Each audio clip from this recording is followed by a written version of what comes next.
All right, well, we're going to get going here. Welcome, everybody. It's starting to heat up across the old footprint here of the upper Midwest. The summer heat is on, and I guess we're overdue. And she was a little muggy this morning when I went out the door early on. So it's a little tropical out there, which is right up Corn's alley here, but it can be a little warm today. Looks like it gets a little backs off a little bit after that. So we'll take what we get and enjoy it here. So, but the weather's not the only thing heating up here. The other thing that's heating up here and has been here for a while is the lineup here, of the new products. So we try and diligently do our work through the year, right? So we're already looking at 27 and beyond for next year, but we want to talk today about the products that we're bringing in that are going to be brand new in a Legend bag and in a Partners brand bag and Power Plus bag too here this fall for you guys to go out and sell for next spring's planting. So again, we got an awesome lineup here this morning of soybeans and corn. The agronomy team is going to go through them. Just a reminder on that. These guys are the ones that are helping select it. I get to claim that I run the show, but it's a discussion by committee, and then everybody. Just to reinforce everybody on this team that'll be talking today, they come to the table and fight and argue in a good way for what you guys need in each respective area, and that's what we want. We want a healthy debate when we're in there. I always want passion. If somebody's not passionate, then I start to question things. But we got a really passionate team here. That helps get this lined up, and then again, we got I think just a awesome top-notch lineup of soybeans and corn here to go over this morning. So with that, again, if you have questions, raise your hand, put them in the chat box. Chat box works really probably about the best, but then at the end, we will go through if you want to unmute, and we can definitely take questions there at the end, because when it comes to this stuff, discussion is great. So with that, Jake, I'm going to kick it over to you and the agronomy team. Thanks, Steve. So like Steve said, we have a lot of exciting stuff coming here for 2027, or 26, I guess, whichever way you want to look at it. But so we're going to start way up north, and then we're going to work our way from the Dakotas to Minnesota, and then finish up with the great state of Wisconsin last here. So Chase, if you're ready, I'm going to start with you. So. Sure. Yeah, my name is Chase Shute. I'm up here in North Dakota for the Sales Agronomy team up here. One thing I'd just like to start out with is kind of what we were dealing with, when we started planting up here. We basically could have started about any time in April. The ground was able to carry equipment. The problem we had up here is that we took a really, really long time to get warmed up.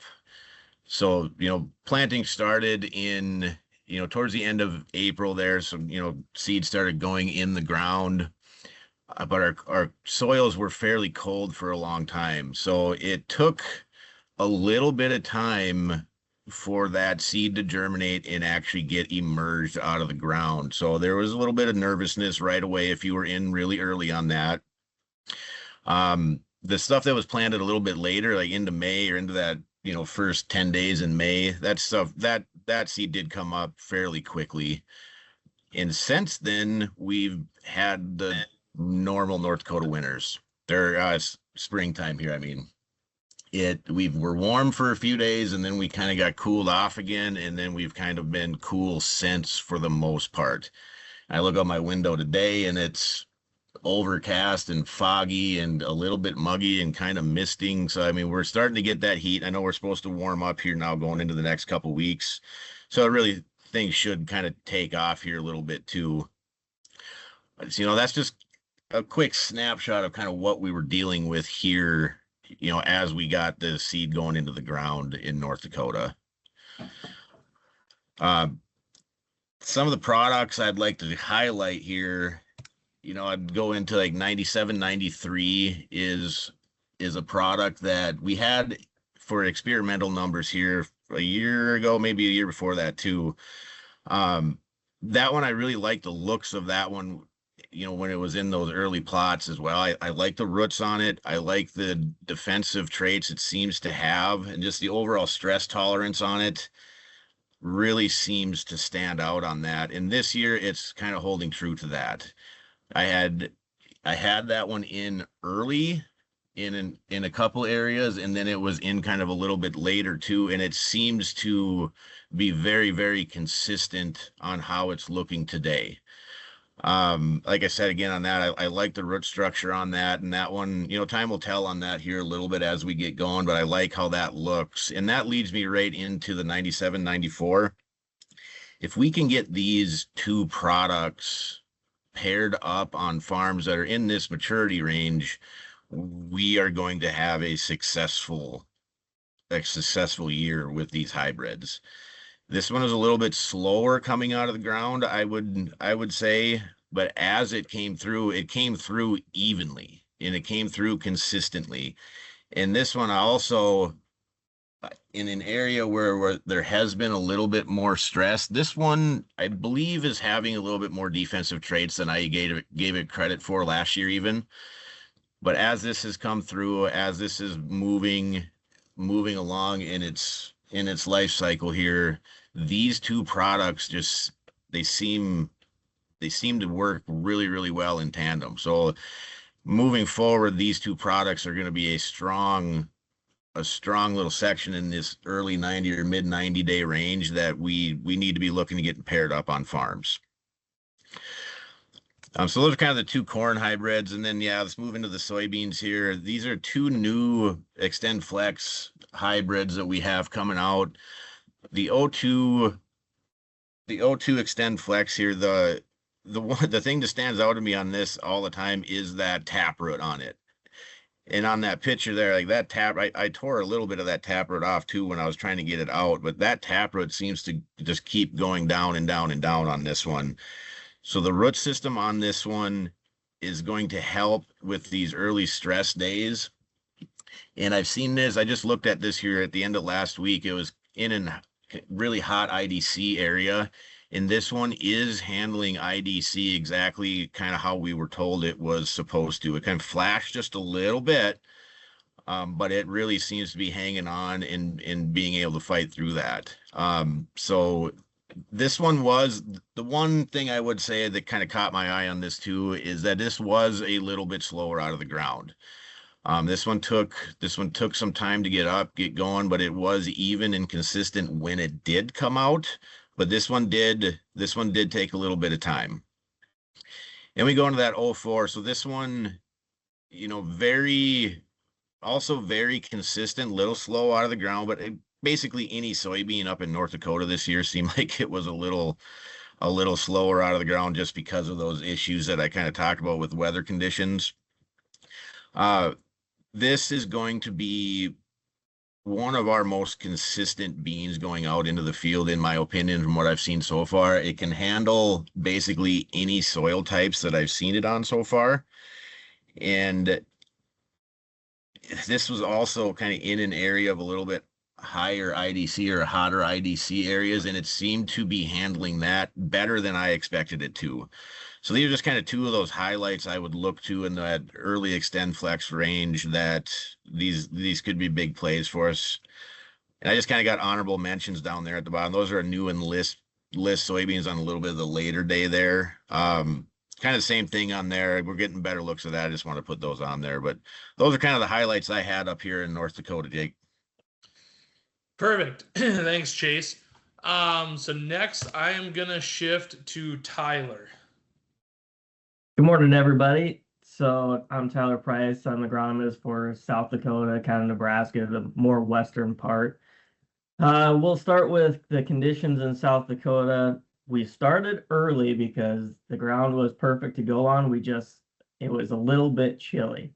So we had some guys, they didn't care what the temperature was in the ground. They went out and they planted. Then we got some rains. And then some other later on, some guys started planting.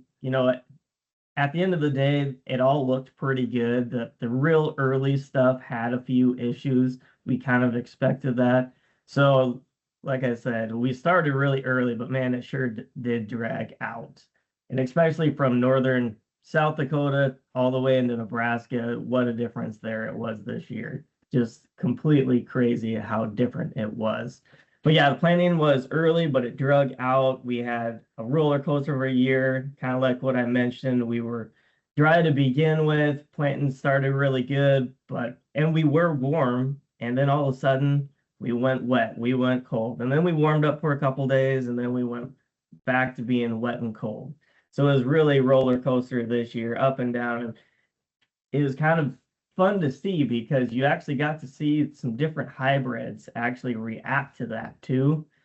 And you could really tell the difference between which ones had that strong early emergence, maybe better fit for the no-till acres, and those other ones that you kind of want to plant in a little bit warmer soil. With the temp swings and the rain that we had, there was a lot of disease pressure that was coming up. We had anything from seedling to possibly even later on diseases coming back down the road. So always be cautious, be checking those fields, see what's going on. But overall, the crops are looking great. We've had some pretty good heat here. We've had some pretty good rains, some timely rains right now, and things are looking good. So then we'll just jump into the corn here. So one of the new products that I really wanted to highlight was a 2A595. That's a 95-day chrome.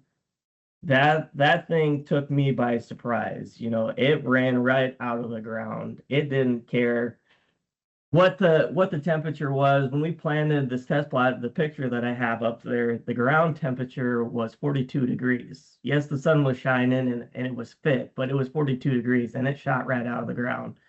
And we did some digging up there. We've got really good roots underneath of it. It's got nice, big, healthy stalk on it.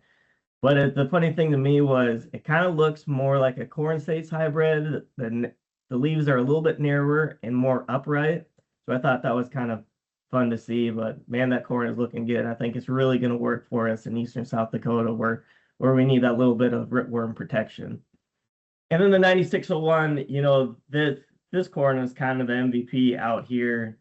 It's not brand new. We had it last year. We're seeing it in fields this year, but guys, this corn can go anywhere. It's shot right out of the ground, kind of like that 2A5952. It was the first one up out of the ground. It didn't matter what kind of soil conditions it was. It's looking good. And this is one variety that moves completely east to west. I've seen pictures all the time over in Wisconsin and Minnesota about how good this corn is looking. So remember that we do have some awesome corns out there. This one just took such a shining star this year that I had to mention it. But we've also got some other really good ones in this area, like the 6B86 Chrome for the down south, the 113-day. Man, that's looking really good. And a couple of PCE numbers, 97, 97, 9702. They're really looking good. So I'm really excited for the corn highlights this year. Make sure and get out to your test plots and go check these corns out because you'll get excited and you'll see what I'm talking about when I'm saying we got a pretty good lineup coming up here. So then we'll go into the soybeans. So I got a Enlist and an Extend Flex here. I'll talk about the picture first. That's down by Lakeside, South Dakota, by Yankton down there. That 2.5 Extend Flex. That's another one that's been around here for a little bit since last year, and it's still rocking and rolling out there. This is also another one of those that you can put pretty much anywhere. It shoots right out of the ground, especially the no-till acres, kind of like in this picture here. It just shoots right up. We got the stand. Population is awesome. It can go from low population to high population. It's branchy, it's tall, it stands. That's what we like to see in a soybean. So I've really wanted to mention that. And then go back up to the brand spanking new 21E64N. That is another one that caught my eye quite a bit. It was one of the first ones out of the ground. We got a lot of test plots with a lot of competitors in it. And even the guys that are hardcore Pioneer and Garce and, NK, even those guys had to say, really, what is that 2-1 bean that you have out there? Because man, it looks good. And that really, it gets me excited when those other guys that are really looking at different stuff, they're even telling me, what is that bean? Why is it looking so good? So like I said, it's a pretty bean. It's deep green in color. The emergence is great. It's going to stand tall for us. I'm really excited about it. And again, get out to your test plots. Go check these new hybrids out. They are worth looking at out there.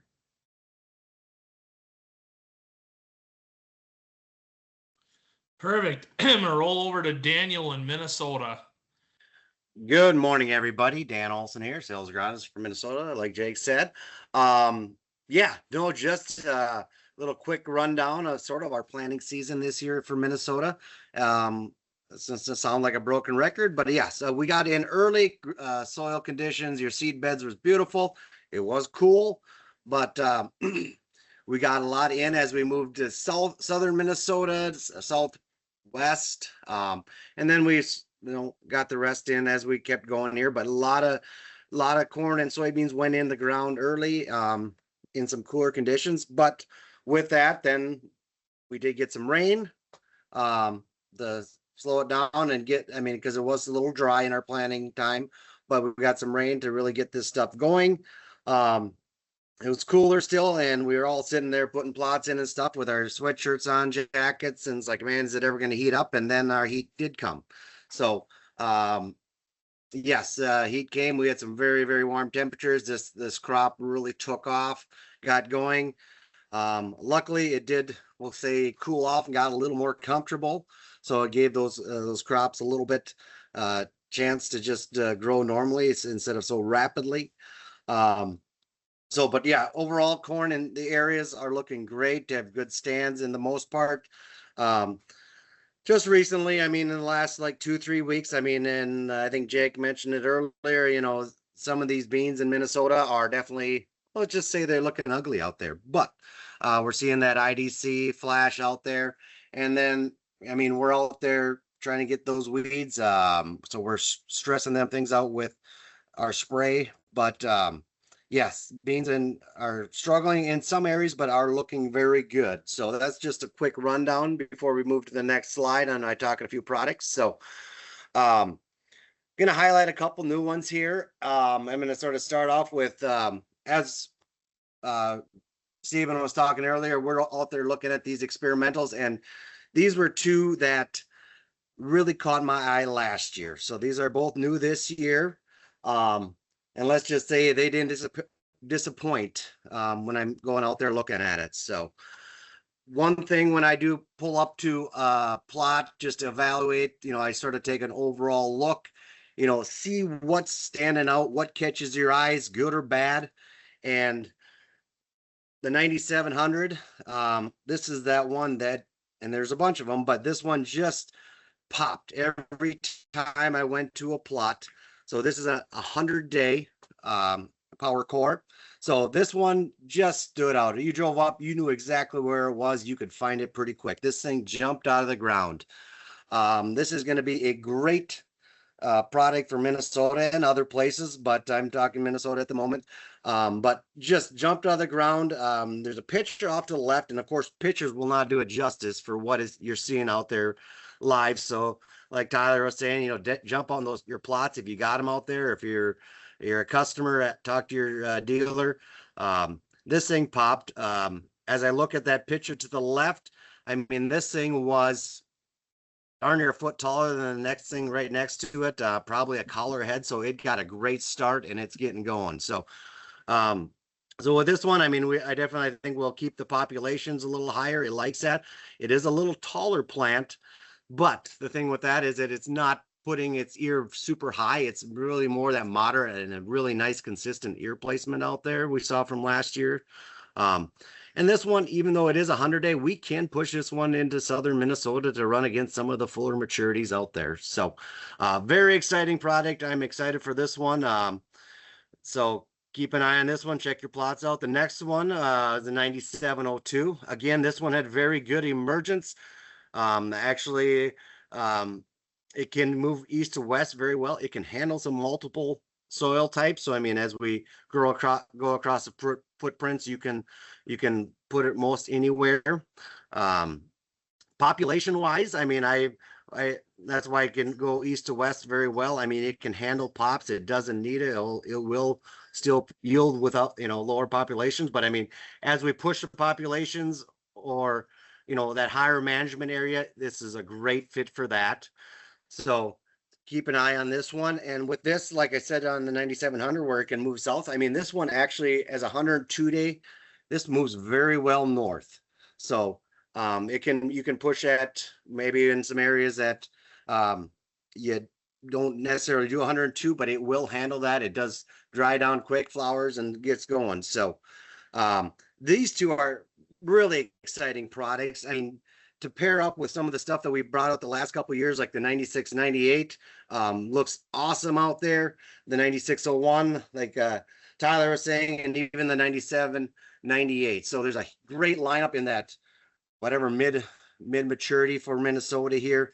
It's pretty exciting to see some of these products come through, and some of the EXPs we're looking at this year to help a little earlier end stuff is going to really give you a awesome lineup. So as we move to the beans next, I'm going to highlight a couple. I mean, this one, so I got two beans there, a couple to look at. A 1.5 Enlist. Great, had a great spring this year, came out of the ground very good. Like I mentioned earlier, we're definitely some IDC or some yellow flashing out there. Some beans are looking tough. This one actually handled it very, very well. I was very impressed on how it handled some of those IDC conditions that we are seeing out there. It does bring the Peking, so for your cysts, but we got that very good yield potential with it, and it fits a lot of environments. It's going to be a nice combination with Jake's favorite, which I'm sure he'll talk about, is the 1.6. I mean, I think this one will move, definitely west also very well. So very exciting 1.5 Peking bean. So next is a 1.8. Again, it came out of the ground very, very well. As you look to the picture to the left, I mean, this plant was very impressive out there.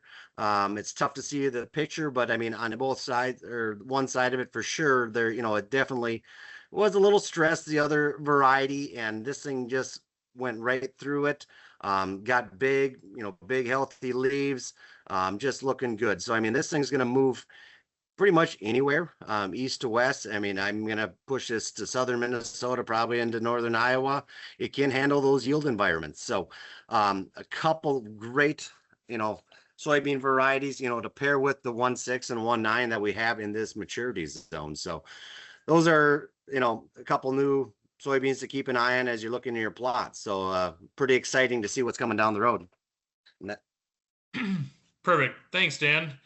So then we're going to jump over to Mitchell in the great state of Wisconsin. Yeah, good morning, everyone. Mitchell Bass, sales agronomist for, like I tell Jake, the greater part of Wisconsin and eastern Iowa. Anyway, this year we were off to a really good start. April was probably one of the wetter Aprils we've had, I guess on average over the last couple of years. But with that being said, it was still very average for when we got going. The eastern Iowa was the typical middle of April, and as it dried up into Wisconsin, the beginning of May is about when we started. And with that, it was when it started, it went, and we had a couple of weeks of good weather. As we got into May, we got our timely rains, and it was off to a really good start. I think other than some other states were maybe a little colder than normal with a planting date, we never really missed a beat. I mean, it was very average, and the crop definitely went through very little stress. So as we sit today, we're still catching the rains. I mean, this crop, like I said, I mean, Jake's going to probably talk about it later, but I mean, we're set up to have one of the better crops we've ever had. But I think that leaves an important thing to watch as we've had a good year for corn and beans. I think we got to continue to watch the pressure that we're going to have going forward.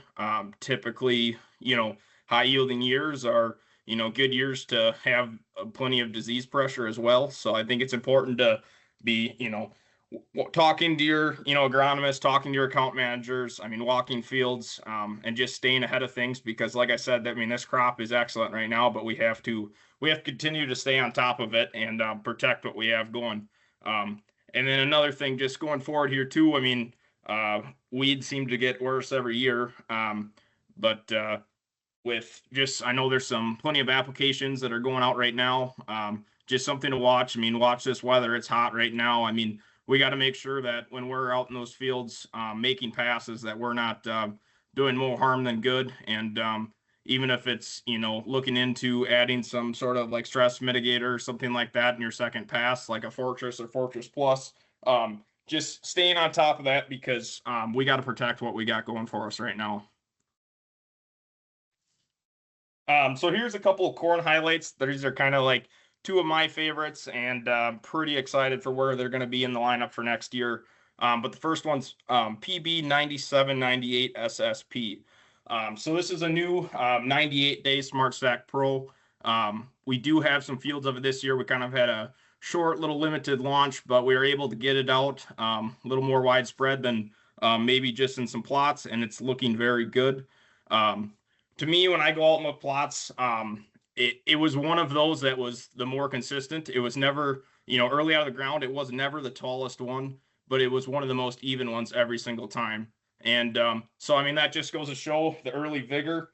I've seen this through many different, conditions, from no-till to, heavy tillage down in Iowa to really, I mean, any of the conditions it was put in, and it looked good everywhere. As we've now been going throughout the season, it's right there. It's canopying the row fast. It looks good. And it's going to be a good one. And I think it's going to hit a lot of acres next year. The big thing, one of my favorite parts about the hybrid though, is it's going to move east to west. It's one of those products that I can call Charlie out in Michigan. He's going to tell me it's going to look good out there. And when I talk to Tyler out in South Dakota, it's one of his favorites too. And, as far as management, it's going to work probably best on those better acres where we're having plenty of a management. But when the times get tough and we drop the population back, this thing's going to flex too. So exciting new product for Legend, and it pumps a pretty good trait with it too for battling corn rootworm. The next one is 2A19Q. So this is a new 140 chrome. This, I'm going to say, is kind of like highway corn. You go by, it's got that dark green eye look, big rolly leaf. Like I think most of the products that we're talking about today, but it's one of those that are first out of the ground. The vigor is phenomenal. When we push it north, it's going to have some pretty good dual purpose potential as we get into, central Wisconsin, and even as an earlier silage option to the south. But the data, like I said, on this has been great. And us, the agronomy team, we're looking at data and we look at products. There's reason to bring one out. And then when it does it in the field and it checks all the boxes, we get excited. So moving on to soybeans. These are kind of two of my top picks. The first one is the 18E765N. So this is one of those beans that I think is going to be a big time hitter for Legend next year. It's going to hit a lot of acres. I always joke with Jake, he's going to talk about a bean later, and I think this one might maybe give it for a run for the money when we start pushing south. But it was very good out of the ground this spring. It's closing the rows very well. It rose to the top when we got into some heavy no-till situations. But once again, I mean, it's going to cover east to west, and it's going to, I think, be that kind of high-end, top-yielding bean for much of Legend's footprint. And then we got the 20E764N. This one was also, like a broken record, good out of the ground. This is one that packs a pretty big plant structure to it. Big rolly leaf, quick canopy. And like I said, it's going to be one that I think we're going to see a lot of throughout Legend, because it's going to take the environments that we're going to throw it in. I mean, we throw it in when the times get tough, this thing's going to rise to the top. And when the yields are pushed to their max, this one's going to be right there. So it's one of them that it packs the whole it has the whole package, and it's looking really off to a good start this year. So perfect. Thanks, Mitch. So I guess I'm going to, without beating, the same thing of the cool soils early and everything condition-wise, I'm not going to cover kind of what was in my area. Mitchell covered a little bit of that. The one thing I will say is, though, of all the hybrids that we've talked about today, whether it be on the corn or bean side, the The one thing I've seen rise to the top more often than not are the hybrids that have very good early season vigor. That pretty much every single one of them we've talked about has that characteristic. And when you're going from 50-degree soils and then up to an 80-degree high and then back to 50 and then back up to 70 and then back to 50 with 32 in the overnight lows, a lot of products will come up good and they get into that, call it that VE to V1. But what really separates the kind of call it the good emergers from the great emergers is how do they handle that cool start. And even like in the last, obviously today, I think every one of us is going to be trying to find AC wherever we can. But, a week and a half ago, we were flirting with overnight lows down into the high 40s and 70, 68, 65 for the daytime highs. And when that corn is at that V4, V5, V6 growth stage, getting ready to kind of take off, we really saw some of the hybrids kind of separate themselves. The ones that could plow through that and grow through that have showed off, and the ones that haven't, I mean, they could still be great hybrids and yield, but they don't have that, call it the visual eye appeal. We all like visually, call it pretty corn or pretty beans, but that doesn't always mean that that's going to transition to yield. Typically it does, but not always. So two I'm going to talk about. So I kind of broke the rules. I went back 2 years just because I think this product needs to be mentioned. 9588 Power Core. So everywhere that I've saw this product this spring, good emergence again. I wouldn't say there's, the one on the bottom there is kind of my top pick across all of our product guide for emergence, but 9588 was very good. You get under sub 90 day emergence and vigor to V2, that speed to get up and kick 2 leaf collars. I do believe it's still the fastest thing out there, even against some of the EXPs that we've been looking at. The biggest thing is this did not stall out in cool weather. So the picture I got there on the left, and I was absolutely floored by. So that's in Door County, Wisconsin. Most of May, they struggled to hit 55 for daytime highs, and that corn is at V7. So really has not hit, they don't get a lot of temperature up there, but it looks like that as I come back across the state through the central part of the state, that kind of call it north of Highway 10 in Wisconsin especially, and up into northeast Minnesota, 9588 is showing true again. It's kind of one of those ones I call it's a must plant hybrid. If you're planting sub 90-day corn, it's got to be part of the order, part of your farm. It just is one of those kind of fail-safe products. So, and then 9794, I got to give Chase a little crap. I think he plants into permafrost up there. But this one to me, and talking to Mitchell and a little bit to Dan and just the plots I've been around to other states, this one is the best vigor to V4 of anything in the product at that V4, V5 time frame. I will say the 9700 that Dan likes so much did catch up to it, but it had the 9700 was great out of the ground this spring, but 9794 separated itself early season. Cold soils, emergence has been phenomenal. So the thing is, east to west, north to south, no matter where I pushed this thing so that where I was in that 9588 in Door County, I saw 9794, which is way out of its maturity zone up there. In terms of heat units, looked great there. I can pull it south and pull it all the way down to, say, Galesville, Wisconsin, or even I don't have it in northeast Iowa, but that southern Minnesota looks phenomenal down there.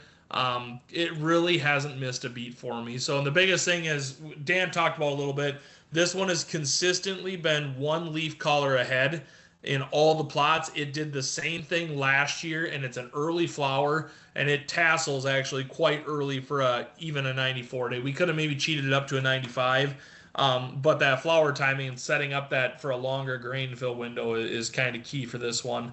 If you guys have customers or yourselves or no-till, or you're looking for a hybrid in that situation, especially the guys that push the limits on no-till, this is the best hybrid in the product guide for no-till pushing conditions. A close second would be that 9700 that Dan talked about. So,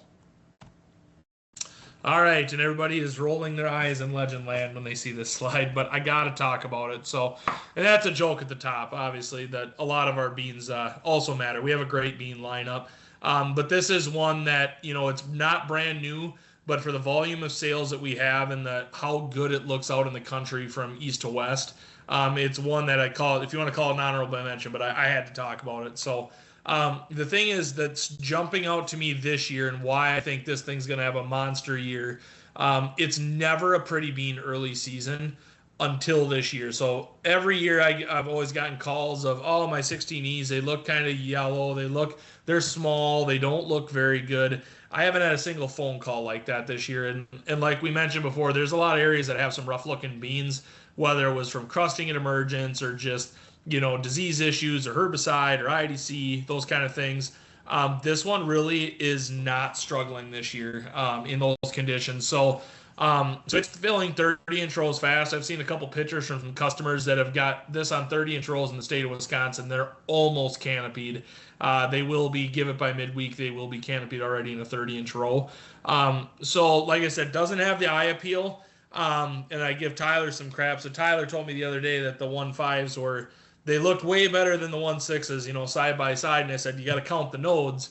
And when you actually get out and look at it, they're actually ahead of the beans that look quote unquote prettier. The ones that got the big giant leaves, that dark green color.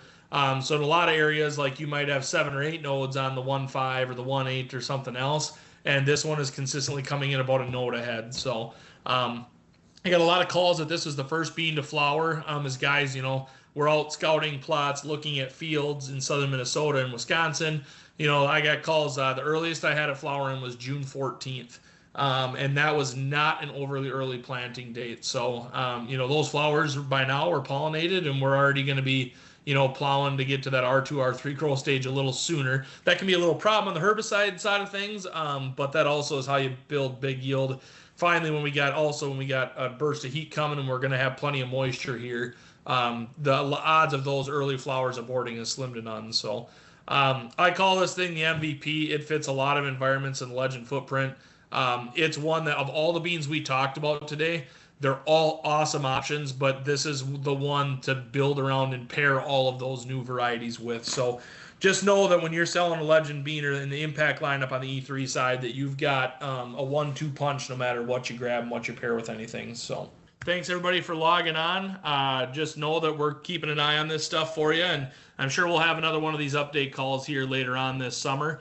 But if you need to ever walk a plot, want to go look at plots, anything like that, you can get a hold of whatever agronomist is for your territory.